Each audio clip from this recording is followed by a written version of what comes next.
Hi guys, welcome to Tiny Thinkers. Today we're going to be using National Geographic's Build Your Own Volcano Kit. The link's in the description below. Step 1. Assemble the mold. Arrange the 3 volcano mold walls in any order within the mold base on a flat surface. Ensure the edges of the volcano mold walls are aligned. Stretch the included rubber band around the exterior of the mold and place within each notch near the top lip of the mold. This will help keep the walls securely in place when you add the plaster. Step 2. Make the plaster. Pour 250 ml or 1 cup of water into a large disposable container. Cut the top of the plaster bag open. Gradually add your plaster to the water while stirring until all your plaster is blended smoothly. This normally takes 1 to 2 minutes of stirring for the plaster to mix to the right consistency. The plaster is ready when it reaches a thick but pourable consistency, like a milkshake.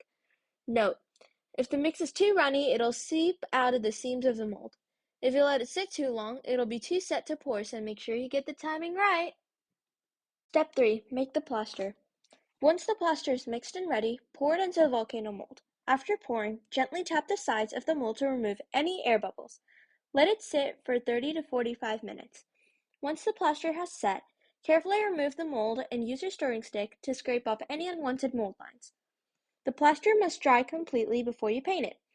Put the plaster volcano in a warm, dry place for 1 to 2 days. Or to dry the plaster even more quickly, have an adult help put the volcano in the oven for 1 to 2 hours at 93 degrees. Step 4. Paint your volcano. Be creative. Paint it however you like. Step 5. Make the volcano erupt. Pour your catalyst into the little hole on the top of the volcano.